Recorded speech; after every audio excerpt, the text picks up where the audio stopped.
No, thank you very much, Ambassador. Let me begin by observing the minutes that I've been given, which is 2, to do exactly, to complete this task. Therefore, protocol observed.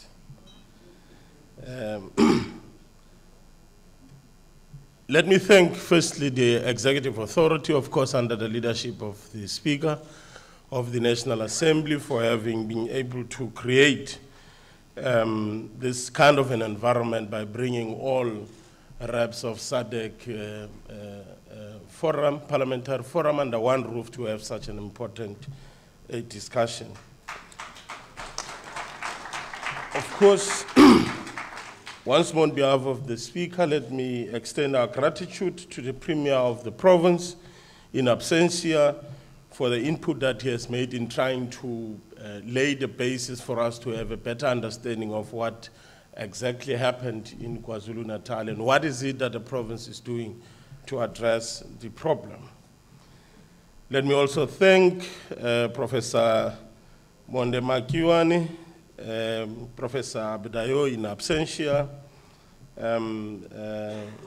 Professor Eddie Maloka, and Mr. Cowden for the inputs and quite rich inputs that we had given us today.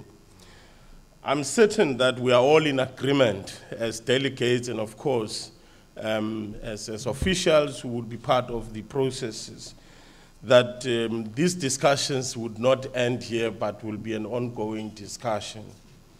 In actual fact, one must say that at the South African level, of course, once more under the leadership of the Executive Authority, there is a process that had already been started in May to begin an engagement or a dialogue around this very same topic that we have been engaging with here today or preoccupied today with. And I think the message is quite clear that as we move forward beyond this summit, let us also try to create an environment in our own respective parliaments to further deepen this discussion in a way of ensuring that we broaden the clarity that we so much seek to do, so that we don't find ourselves wanting when it comes to this kind of a discussion.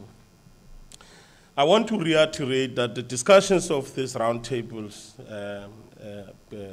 31st Plenary Assembly, must have been seen as a basis for consolidating a good working relationship between the legislative arm of SADC and the executive. The dialogue must therefore not end here today, but must lay the basis for us to continue engaging and further engaging.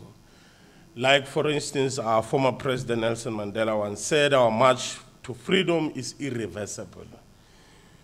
We must not allow fear to stand in our way, and therefore, it is our responsibility to continue the spirit.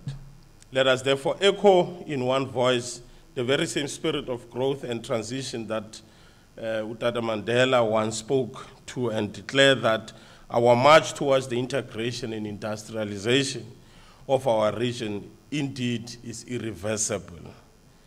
Once again, I want to take the opportunity to thank everybody, to thank the participants, and of course, lastly, Ambassador, thank you very much for managing and steering the show. Thanks.